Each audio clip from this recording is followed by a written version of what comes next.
Dimanche 8 mars 2020, il est 13 h et vous êtes sur RTI 1. Bonjour et bienvenue.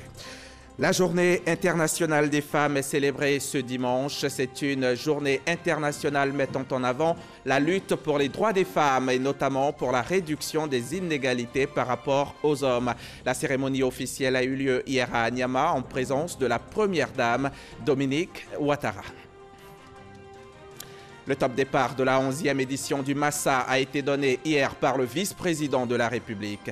Daniel Kablan-Duncan a salué l'ouverture et la diversité du marché des arts du spectacle d'Abidjan qui accueille cette année des participants venus d'une quarantaine de nations avec le Canada comme pays invité d'honneur.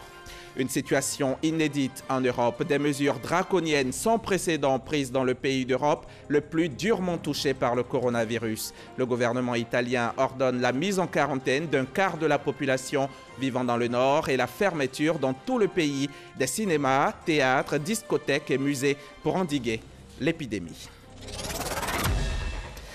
Les droits de l'homme sont des droits inhérents à la personne humaine et touchant à sa dignité. Ils sont universels, inaliénables et indissociables. Ils ont pour vocation d'assurer dans leur promotion et dans leur protection le bien-être des populations. Ce 8 mars, l'on célèbre la Journée internationale de la femme, une journée qui met en avant la lutte pour les droits des femmes et notamment pour la réduction des inégalités par rapport aux hommes.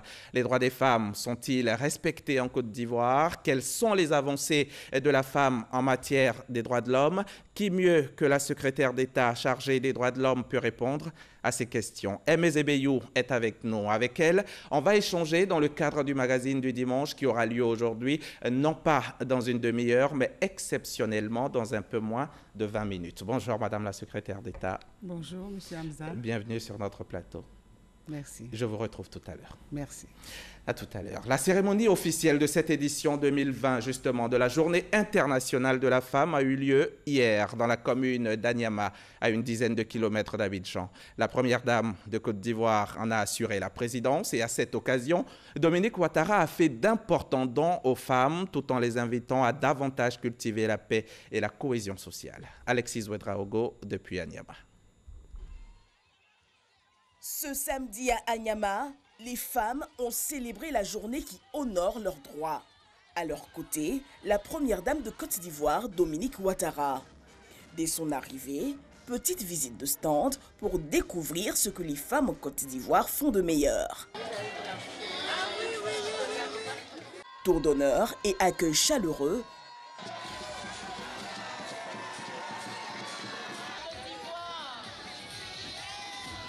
Puis place à la libation. S'ouvre le moment phare du défilé. En tête, l'épouse du chef du gouvernement Amadou Gon Coulibaly, suivi des membres du gouvernement, élus, cadres, diplomates, corps habillés, femmes des champs ou encore de petits métiers. Troisième tableau, celui des témoignages des bénéficiaires du fonds FAFSI. Je suis une mère de 9 enfants et mon mari est décédé d'un accident de circulation. Je suis allée à la COPEC. On m'a donné un prêt de 100 000 francs. Je faisais pain 50 000 francs par jour. Il y a des femmes qui peuvent témoigner. Je suis maman pain sucré. Aujourd'hui, j'ai un magasin de gaz et j'ai toujours l'argent. À côté de ses bénéficiaires, Germaine Lobou, au nom de l'Union des femmes d'Anyama, a tenu à remercier Dominique Ouattara pour son engagement à l'autonomisation des femmes.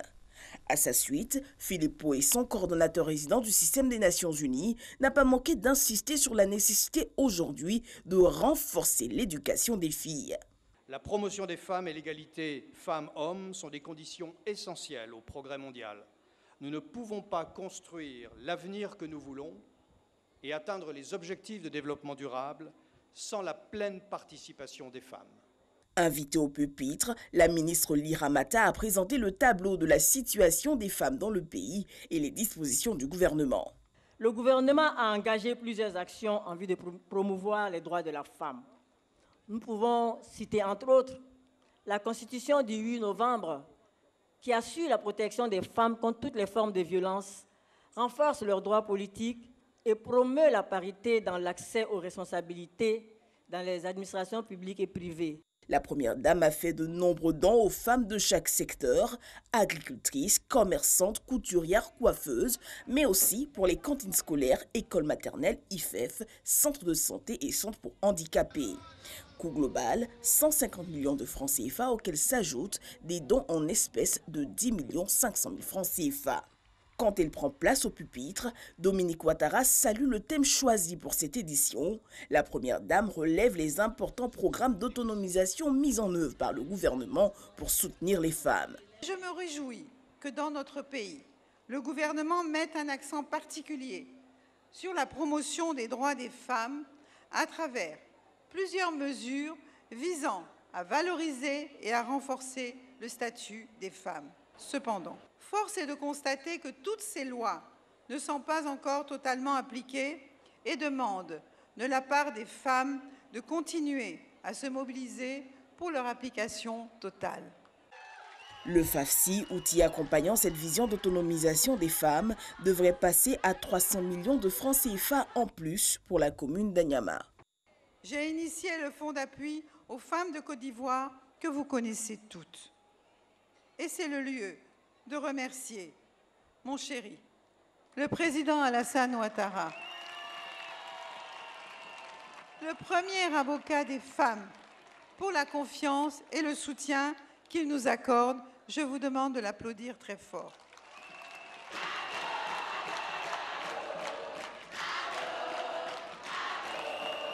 Je suis d'accord, ado, c'est le meilleur. Dominique Ouattara a engagé les femmes à jouer le rôle de garant de la paix et de la cohésion sociale. Les échéances électorales approchent. Il vous faudra prôner l'apaisement et le consensus au sein de notre société et toujours user de diplomatie et de sagesse pour apaiser les cœurs de vos époux et de vos enfants qui seront engagés dans la compétition politique. Votre rôle dans la préservation de la paix est d'autant plus important que les femmes et les enfants sont toujours ceux qui souffrent le plus des troubles sociaux. Notons que plusieurs prix couronnant des concours autour de cette célébration de la Journée internationale des droits de la femme ont été remis aux lauréats. Une célébration officielle qui a donc tenu toutes ses promesses. Notre reporter a tenté d'avoir les impressions de quelques participantes, notamment la présidente de la Fondation Servir Henriette Konan-Bédié et d'autres femmes, des membres du gouvernement. On écoute leurs réactions. La présidente a magnifié les femmes. Et pour moi, c'est la paix. Tout le monde est ensemble. Madame la Première Dame nous a conviés ce matin pour célébrer la promotion de la femme au poste de décision, pour célébrer la femme et voir si effectivement leur autonomisation est une réalité dans notre pays. Nous profitons pour souhaiter une bonne fête à toutes les femmes de Côte d'Ivoire, à toutes les mamans de Côte d'Ivoire, à toutes ces femmes actrices de développement. Elles sont non seulement la moitié de l'humanité, mais en Côte d'Ivoire ici, nous avons près de 49% de femmes. Et aujourd'hui, le secteur informel, qui est un secteur important pour l'économie ivoirienne, ce secteur est dominé par les femmes. Cette fête de la femme pour cette année 2020 est l'occasion tout trouvée de rendre un hommage mérité à la mère de la nation, notre mère Teresa, Madame la Première Dame Dominique Ouattara, pour tout ce qu'elle apporte aux femmes de Côte d'Ivoire. La mise en place d'un ministère chargé de l'autonomisation est une avancée qu'il faut noter. Les lois qui permettent à la femme d'affirmer sa liberté, d'assumer ses propres choix sont de vrais acquis. Si les femmes s'arrêtent, c'est la société entière qui s'arrête. L'égalité des genres, donc, pour l'égalité des chances. Les femmes ont investi aujourd'hui tous les secteurs d'activité. Aucun ne leur résiste. Le secteur des mines, par exemple, autrefois considéré comme l'apanage des seuls hommes, compte de nos jours de nombreuses femmes, 8% environ. Pauline, Christelle et Bénédicte en font partie. Ce sont trois femmes d'ambition que rien n'effraie. Trois personnalités, mais une même vision. Vous allez le voir, elles s'imposent dans ce milieu et surtout, elles ne se fixent aucune limite. Mine d'or d'Agbaou. Pauline, 26 années de carrière, disons-le de façon familière, a traîné sa bosse dans toutes les mines du pays. Elle est aujourd'hui directrice adjointe de la métallurgie. Dans ce métier encore, une femme est sous-directrice d'une usine de production. Ça, je n'en connais pas. Pour le moment, j'ai fait toute ma carrière en Côte d'Ivoire. Je peux dire que je suis la première. Mais le parcours n'a pas été toujours rose. La discrimination, les regards interrogateurs des autres, des hommes surtout, un poids qu'elle a supporté. Au préalable, quand tu arrives en tant que femme dans ce milieu, on dit qu'est-ce qu'elle vient faire. Il y a les préjugés, mais aussi je peux dire que j'ai eu ma part d'honneur. Pauline, surnommée la femme aux doigts d'or, a participé à la création des principales mines du pays. Une pionnière donc, dont l'efficacité dans le travail a profité aux cadettes comme Christelle, ici. Nous sommes sur site pour nous rassurer en tant que responsables d'environnement que tout ce que nous faisons comme activité au niveau de la mine n'ait pas de répercussions sur l'environnement immédiat, c'est-à-dire la communauté qui vit autour de nous, la faune, la flore qui font aussi partie de l'environnement. Foi en soi et détermination, des caractéristiques qui ont propulsé ces femmes vers l'accomplissement dans leur métier. C'est aussi le cas pour Bénédicte. Rendons-nous au Faso, au pays des hommes intègres, dans la mine de Karma. La jeune dame conduit ses énormes engins, les dumpers. Elle y est parvenue en faisant preuve de volonté. J'ai vu une dame qui conduisait le camion dumper. Moi aussi, j'ai envie de conduire. J'ai demandé à me former. On m'a demandé, tu as permis? J'ai dit non, je n'ai pas de permis. On m'a dit d'aller passer le permis. C'est moi-même qui ai payé les frais là pour apprendre. Aujourd'hui, le regard sur les femmes dans le secteur a changé. Des femmes qui s'affirment et qui sont légitimes pour donner de la voix et s'adresser à d'autres femmes. D'abord, il faut être compétitif sur le marché et puis aimer aussi ce qu'on fait. On peut commencer avec un diplôme très bas ou pas de diplôme du tout. Mais il faut pouvoir avoir la détermination, l'ouverture d'esprit, pour pouvoir poursuivre ses études, même étant en fonction. Selon le ministère des Mines de Côte d'Ivoire, certaines mines emploient aujourd'hui plus de 8% de femmes. L'engagement aujourd'hui est d'atteindre les 10%. Un reportage de Franck Quadio dont vous avez certainement reconnu la voix et la plume. À l'occasion de la Journée internationale de la femme, les femmes des médias se réunissent pour échanger sur la question du changement climatique. 300 d'entre elles, venues de 54 pays, se sont retrouvées à Casablanca au Maroc dans le cadre de la 3e édition du Forum des Panafricaines, un réseau des femmes journalistes d'Afrique. Delphine Blas et Clément Bocco, nos envoyés spéciaux au Maroc. Casablanca, Maroc, journée dédiée aux droits des femmes. Les femmes journalistes des médias marquent une halte pour réfléchir sur le changement climatique. La Sierra Leone, le Sud-Soudan, le Tchad, l'Éthiopie, la Centrafrique touchées. L'urgence s'invite et s'impose aux experts et aux femmes des médias. Alors, débat, ateliers, partage d'expériences. Cette thématique développée pour aboutir à des résolutions. Je pense qu'on ne peut pas laisser l'agriculture subir les changements climatiques sans rien faire. Et la solution pour faire face au changement climatique et maintenir l'agriculture qui occupe une personne sur deux pratiquement en Afrique et qui nourrit toute l'Afrique, eh bien, le meilleur moyen, c'est d'avoir une agriculture biologique. Ce qui m'a le plus marqué, c'est la gestion des déchets. Parce que nous sommes des humains et chaque personne produit des déchets. Au plan familial, au plan national, nous avons en fait des déchets que nous devons en fait gérer. Et aujourd'hui, on a une urbanisation galopante qui fait que les villes aujourd'hui seront peut-être, on l'a dit dans quelques années, à plus de 80% de taux d'urbanisation. Donc c'est important de penser à des villes durables. Restitution des travaux, élaboration d'un plan d'action déployé sur l'année en cours. Chaque panafricaine dans son pays se doit d'être acteur du changement en informant et en sensibilisant population et pouvoir public à travers sa plume. C'est l'engagement pris par les 300 panafricaines venues des 54 pays d'Afrique après les assises sur l'urgence climatique avec l'espoir de voir un continent où il fait bon vivre. Un continent qui aura trouvé la solution à la sécheresse, aux inondations, à la malnutrition et aux maladies hydriques. Car pour les panafricaines, seuls on va vite, ensemble on va plus loin. Un message pour une autre retrouvaille et un autre rapprochement avec plusieurs défis à relever pour le rayonnement du continent africain. Ici en Côte d'Ivoire, outre la cérémonie officielle qui a eu lieu dans la commune d'Anyama, la journée internationale de la femme est célébrée partout sur le territoire national. À l'Institut national polytechnique Félix Houphouët-Boigny de Yamoussoukro, 2 activités ont meublé la célébration. D'abord, une conférence sur la formation des jeunes filles, puis une activité de lutte contre les cancers de la femme. Kader Sogodogo, RTI Boaké. En 1967, ça vous paraît loin, mais c'est pas si loin que ça, une femme n'avait pas le droit de courir le marathon. La situation de la femme il y a seulement 5 décennies.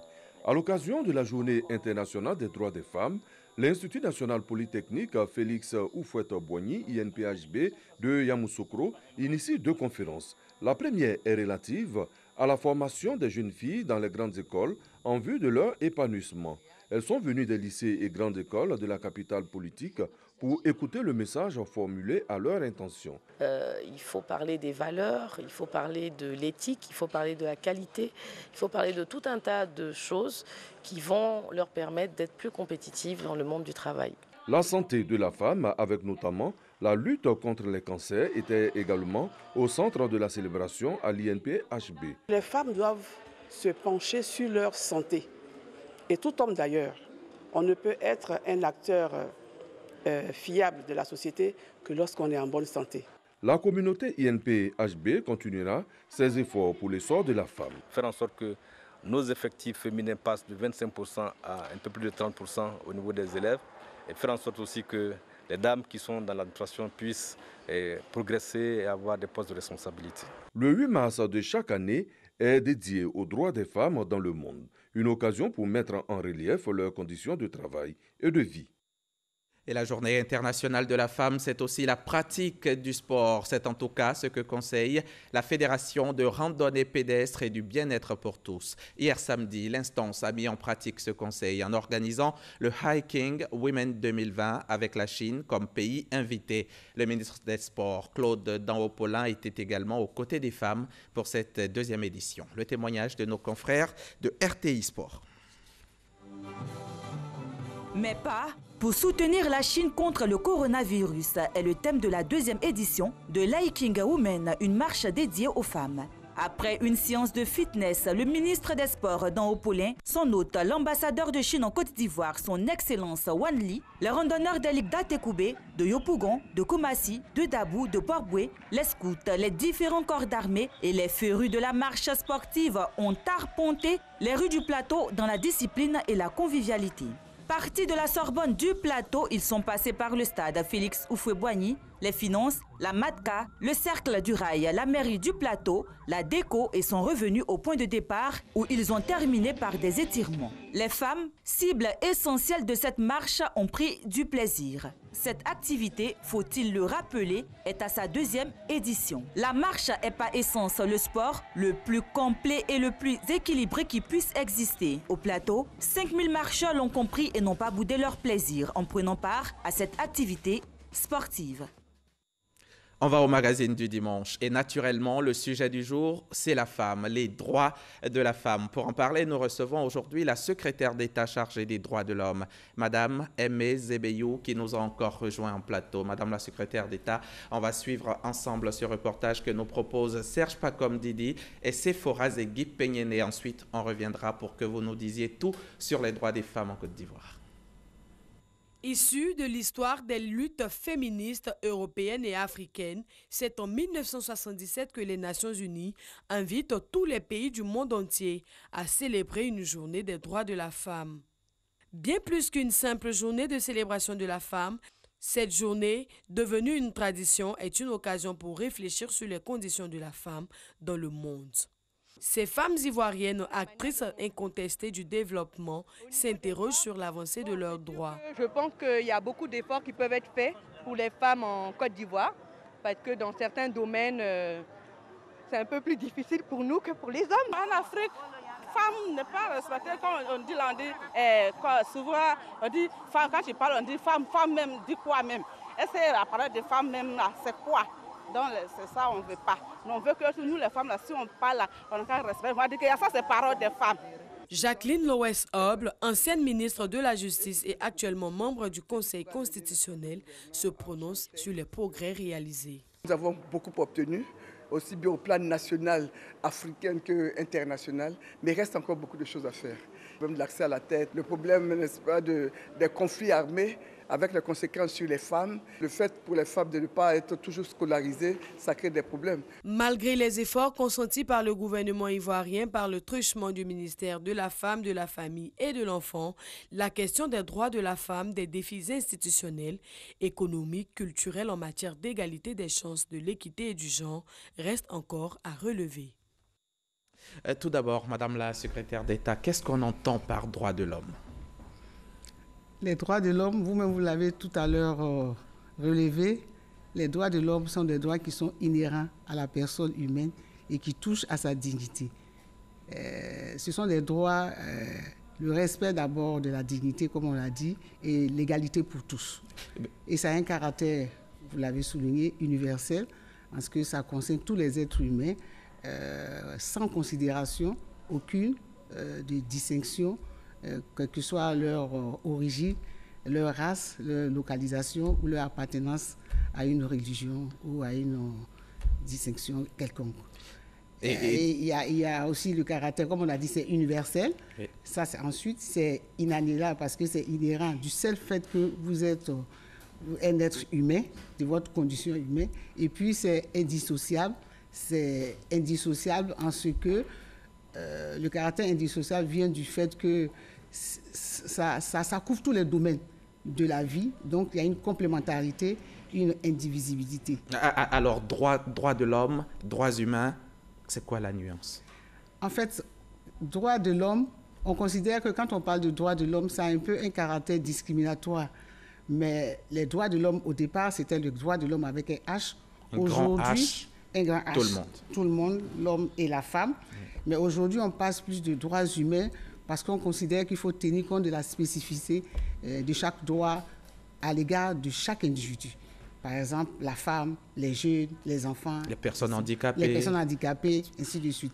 Et lorsqu'on constate on a constaté qu'il y avait différentes catégories de droits de l'homme, les droits civils, les droits politiques, les droits de deuxième génération, de troisième, les droits économiques, sociaux, culturels, les droits des personnes handicapées et les droits des personnes handicapées, les personnes âgées aussi.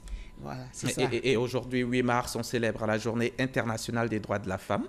Et quels sont ces droits? Quels sont les droits de la femme? Alors, les droits de la femme, il faut noter, il faut quand même faire un peu l'historique quand même des droits de la femme en Côte d'Ivoire. Il faut noter que... D'accord, avant de venir spécifiquement à la Côte d'Ivoire, mais la femme a droit à quoi de façon générale? On dit les droits de la femme. Qu'est-ce qu'il faut d'abord que la femme ait? Dans les droits de la femme? Oui. Qu'est-ce qu'on peut mettre dans les droits de la femme? Elle doit avoir les mêmes droits que les hommes. D'accord. D'abord, en fait, c'est cet aspect. Elle a les mêmes droits que les hommes. Et dans les droits, on a le droit de la santé, le droit à l'éducation. Elle a tous ces mêmes droits-là. Oui. En fait, c'est ça. C'est d'abord cet aspect qu'il faut faire ressortir. Et dans ces droits, qu'est-ce que l'État... Parce que quand on parle de droits de l'homme, c'est l'État qui a des obligations, qui doit faire en sorte que ces droits-là soient respectés. Donc, l'État doit mettre en œuvre, prendre toutes les dispositions légales en la matière pour que ces droits-là puissent être respectés. Et dans les droits, il y a plusieurs de droits. Il y a le droit d'appartenir, d'avoir un nom, le droit de se marier, le droit de la liberté d'expression. En fait, c'est pratiquement tous les droits. Exactement. Et en ce qui concerne les femmes, il y a un caractère spécifique parce qu'on parle par exemple des violences basées sur le genre. Bien sûr. On a constaté qu'il n'y avait pas d'avancée parce qu'effectivement, avec le caractère universel des droits de l'homme, dans la réalité sociologique et dans les tests de loi, dès le départ, il a été constaté que les femmes étaient lésées. C'est pourquoi vous avez constaté que c'est en 1977 que la Journée internationale de la femme a été donc déclarée de façon dédiée universellement. Et puis la Côte d'Ivoire, il faut noter aussi que la Côte d'Ivoire était déjà en avance, puisqu'en 1975 déjà, on avait déjà une première femme qui avait été nommée ministre. Voilà. Donc en fait, dans le caractère spécifique concernant les droits des femmes, il faut qu'on vous fasse l'historique un peu ça vous permettra de voir les différentes sortes d'évolutions. Tout à fait, mais dites-nous Voilà. de façon générale, est-ce qu'en Côte d'Ivoire, ici, ces droits, les droits dont vous parlez, les droits des femmes, c'est respecté? Bien sûr, les droits des femmes sont respectés À quelle échelle? à tous les niveaux. À tous les niveaux, d'accord, mais totalement, tout est bon, tout est rose. Faites-nous l'état des lieux, Madame la Voilà, ministre. je pense, en vous faisant l'état des lieux, allez-y. en fait, l'état des lieux, c'est d'abord vous montrer qu'en 1964, l'on a constaté, au niveau du mariage, au niveau des lois relatives au mariage, on a constaté que la femme était lésée. Voilà, la femme était lésée parce que le mari était le chef de famille. Au niveau donc de la gestion des biens, c'était le mari qui avait la gestion des biens. La femme n'avait pas d'autonomie bancaire. La femme ne pouvait pas exercer une profession séparée de son mari. Il fallait donc une autorisation de son mari. Et puis les salaires, tout ça, c'était... Le domicile conjugal aussi. Tout ça, c'est le choix du mari. Oui. Il y a eu une évolution en 1983 où les femmes se sont battues. Vous avez vu Mme Loès tout à l'heure, Mme la ministre, professeur Hobb, qui a relevé qu'effectivement, elles se sont battues. Elles se sont battues pour qu'aujourd'hui, pour qu'en 1983, il y ait un changement. Et en 1983, le changement qu'il y a eu, ça a permis l'autonomisation bancaire, d'abord, l'exercice d'une profession séparée, et ensuite l'administration des biens réservés qui provient des fruits donc, de cette profession séparée. Donc ce sont des avancées qu'il y a eu. Il y a un régime de communauté aussi qu'il faut noter, communauté des biens avant la loi de 83. Ensuite, il y a eu la séparation des biens. Et aujourd'hui, il faut noter que avec la cession du président Alassane Ouattara au pouvoir depuis 2011, nous avons eu des avancées notables aussi dans certains domaines. Je donne l'exemple de la loi de 2013 qui a institué la cogestion. La femme aujourd'hui, il faut son consentement, il faut d'un commun accord choisir par exemple le domicile conjugal. Oui. Ça, c'est quand même un élément important. Et on le dit, hein, cette loi a un effet économique positif. Oui. Sur le plan fiscal, par exemple, voilà. Comment vous l'expliquez? Sur le plan fiscal, la loi a un effet positif en ce que, avant cette loi... La loi sur la cogestion de la famille. Avant la loi sur la cogestion, l'imposition fiscale de la femme était plus élevée que l'imposition fiscale de l'homme. On ne tenait pas compte de son statut de mariée et même de son statut du fait qu'elle avait des enfants. Aujourd'hui, avec la cogestion, on tient compte de son statut de mariée et de son statut du fait qu'elle ait des enfants pour avoir une imposition égalitaire entre l'homme et la femme. Tout à fait. Oui, allez-y, terminez. L'avantage, c'est le fait qu'il y ait une augmentation des revenus du couple, par exemple. Et ça permet donc de faire face à court terme aux besoins primaires tels que bien de la famille, bien se nourrir, s'occuper des enfants, et puis même peut-être à long terme, si on a pu faire des épargnes, on peut donc essayer d'obtenir, augmenter le patrimoine immobilier de la famille. Et puis il faut noter aussi que cette imposition-là, avec cette cogestion, même si on n'est pas dans le cadre du mariage, la femme même célibataire, aujourd'hui, son imposition est moins élevée. Parce que son imposition est moins élevée en ce que, avant, une femme, il fallait donc l'autorisation du mari ou même de la personne avec qui on a fait un enfant pour avoir la puissance paternelle, pour qu'on puisse déposer pour ne pas avoir une imposition élevée. Et puis une autre avancée, certainement, la loi du 14 octobre 2019 et sur la représentativité des femmes dans les assemblées élues. Oui. Qu'est-ce qu'il en est? C'est le principe du quota. Bien sûr. Le principe du quota a été imposé aux partis et au groupement des partis politiques en ce qui concerne les candidatures féminines. Oui. Ça, c'est un quota de 30%. Il faut noter aussi qu'il y a un bonus supplémentaire pour les groupements ou les partis qui auront dépassé ces 50%. Et le principe aussi de l'alternance est dans ce test. L'alternance, c'est quoi? C'est que si nous avons deux candidatures de même sexe. Oui.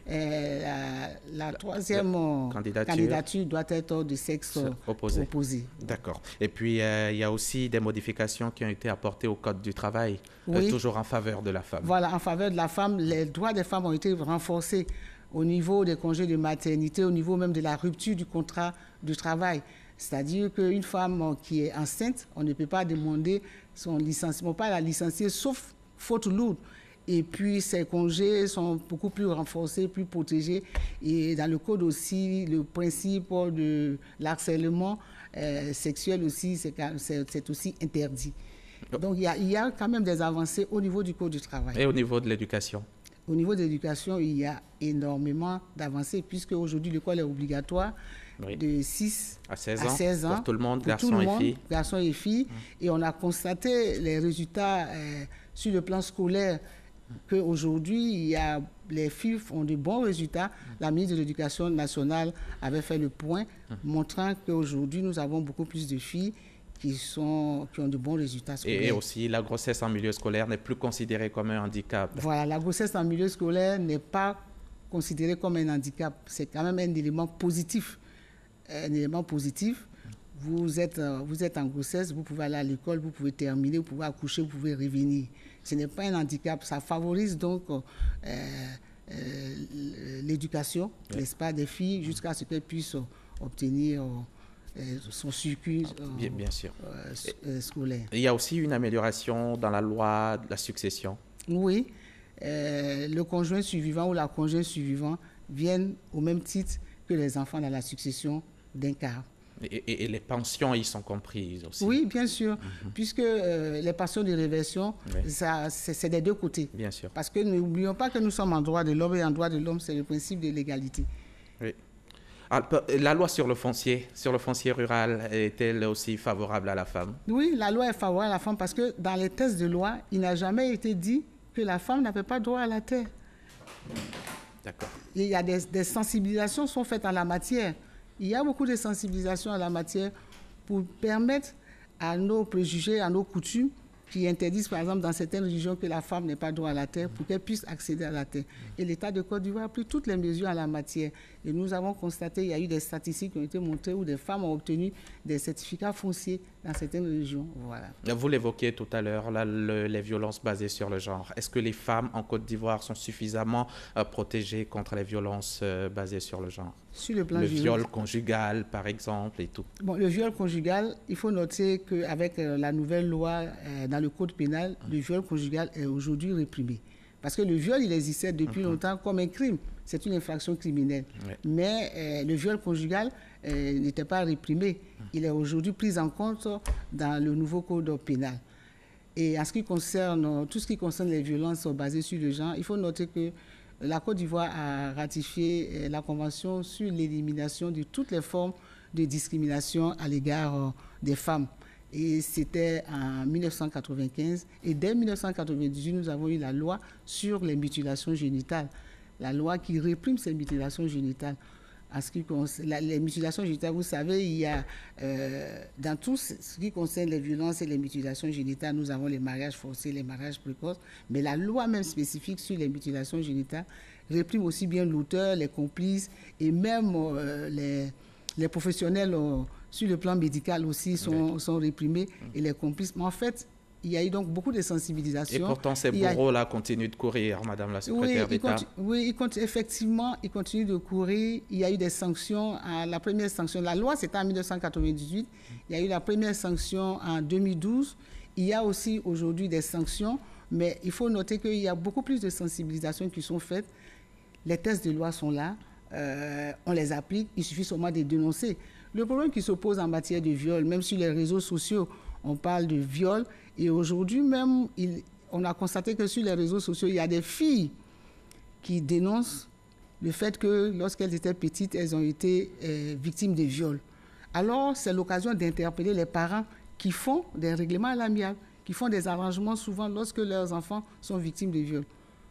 Et ça joue sur l'enfant. Au lieu d'aller à la police, et même quand ils vont à la police ou à la gendarmerie, à un moment donné, ils essaient de faire en sorte que l'aspect amiable puisse prévaloir sur les juridictions. Mais aujourd'hui, il faut noter qu'il y a les associations qui se battent. Il y a même l'État de Côte d'Ivoire qui a pris toutes les mesures en la matière pour faire en sorte, l'essentiel c'est de dénoncer. Il y a, tant au niveau du ministère de la Famille, des associations, toutes les mesures sont prises pour qu'il y ait des sanctions. Aujourd'hui, sur les réseaux sociaux, justement, on ne parle que de ça, des viols d'enfants de 10 ans, de 8 ans ou de beaucoup moins. Qu'est-ce que l'État fait là actuellement? L'État a pris toutes les dispositions en la matière. Il faut juste dénoncer. Et l'État a pris toutes les dispositions en la matière. La preuve, il y a eu même une circulaire comment on appelle ça, une circulaire du garde des Sceaux, hein, qui a même permis, autorisé à ce que, même s'il n'y a pas de certificats médicaux, qu'on puisse poursuivre, qu'on puisse recevoir les plaintes. Il faut recevoir les plaintes pour pouvoir engager les actions et les poursuites.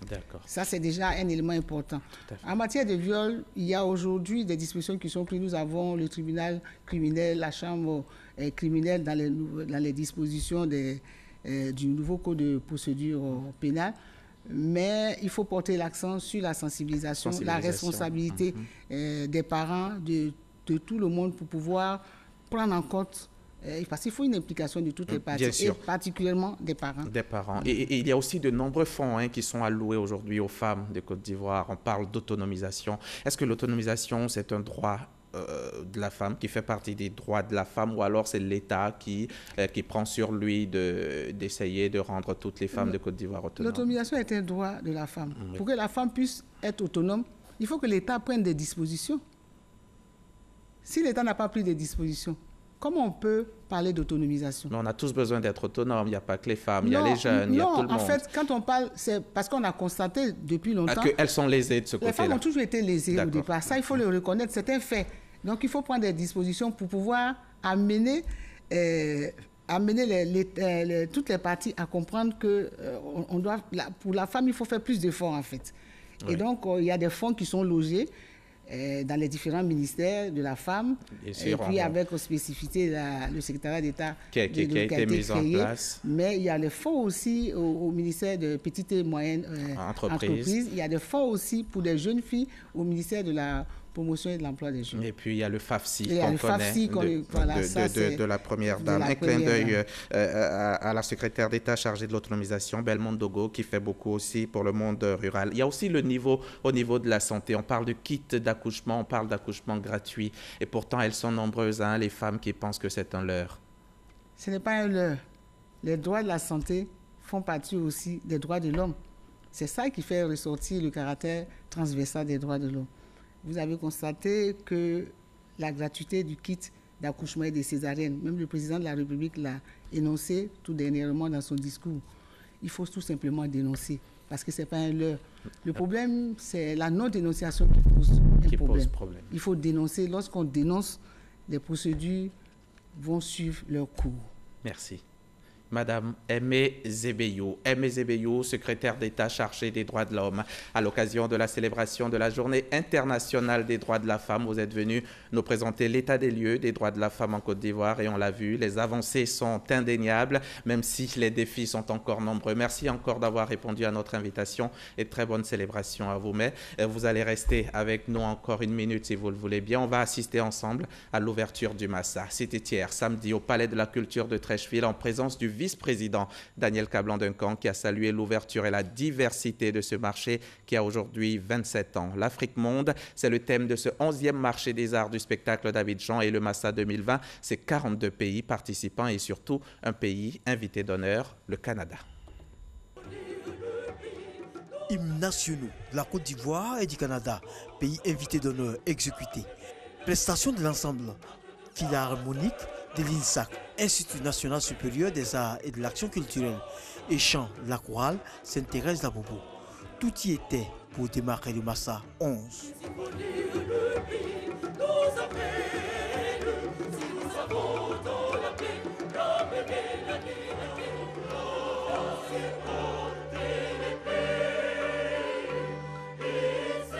À la tête d'une commune cosmopolite, le maire de Treichville, Albert François Amicha, se réjouit du choix de sa cité pour abriter le Massa. Quant au commissaire général du marché, il explique le choix du thème de cette 11e édition du Massa, l'Afrique monde. Le Canada est le pays invité au regard de la culture de la diversité et de sa pratique du respect des droits des nations autochtones d'une part et du droit des diasporas récentes d'autre part, tout en conservant ses programmes dédiés aux enfants des écoles. Le Massa 2020 visera des audiences plus populaires en général et spécifiquement les jeunes. Pays hôte de ce Massa, le Canada reconnaît le dynamisme de la culture africaine. Notre culture est le reflet des valeurs canadiennes, la diversité, l'égalité, l'inclusion et le respect. Et nous sommes fiers de pouvoir la partager ici en Côte d'Ivoire à l'occasion de ce grand rendez-vous culturel.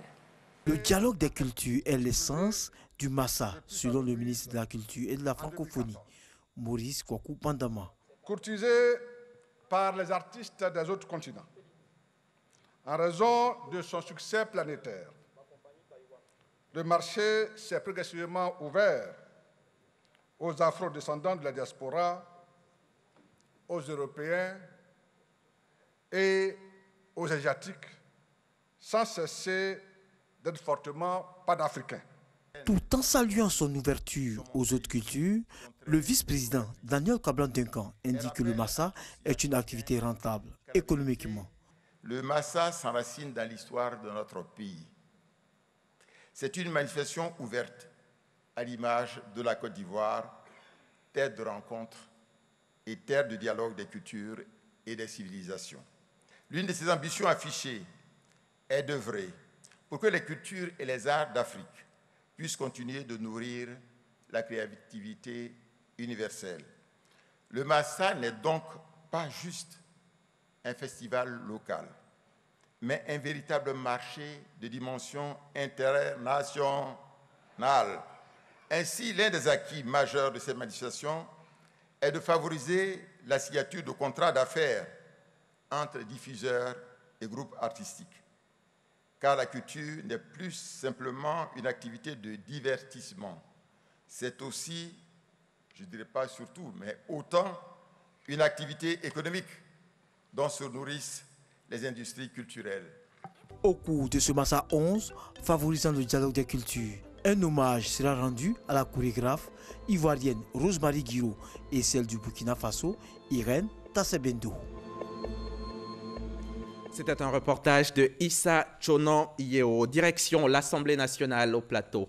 Le calendrier des travaux de la deuxième session extraordinaire pour l'année 2020 est désormais connu. Les députés viennent de l'adopter. Il s'étend du 7 au 17 mars prochain, une période pendant laquelle ils vont entre autres examiner la résolution fixant les règles d'organisation et fonctionnement du Congrès. Moussa Konaté.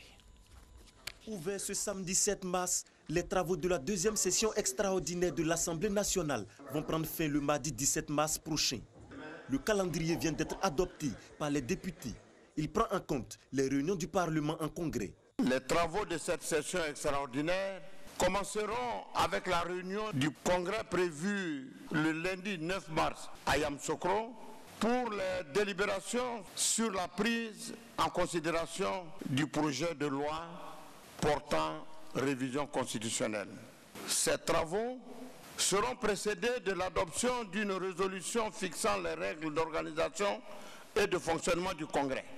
Le calendrier des travaux de la deuxième session extraordinaire est aussi marqué par l'examen du projet de loi portant révision constitutionnelle. Il est prévu que la Commission des affaires générales et institutionnelles examine le projet de loi le jeudi 12 mars à 11h, ici, à l'hémicycle.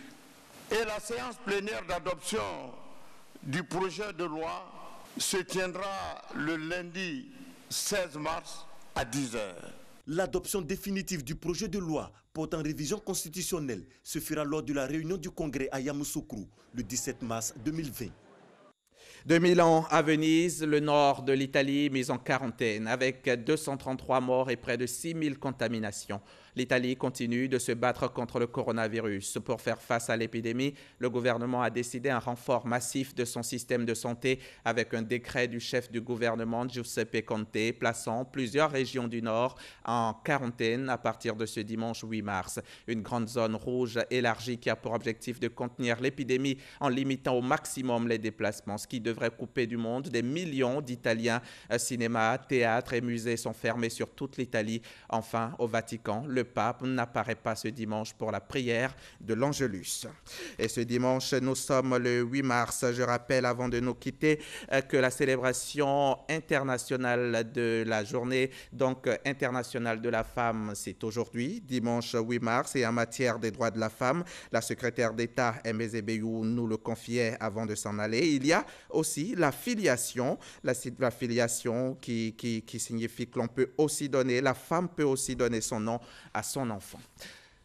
Ce journal s'arrête ici. Merci de l'avoir suivi. Merci à toutes ces femmes qui sont ici aujourd'hui et qui m'ont aidé à vous le présenter. Abiba Dambele Sawe, Michel Mambo, Sophie Brou, Aurélia Drokula, Timité Mongbe, Betty Boba et toutes les autres en régie. Très bonne journée de l'International de la femme à toutes les femmes de Côte d'Ivoire et d'ailleurs.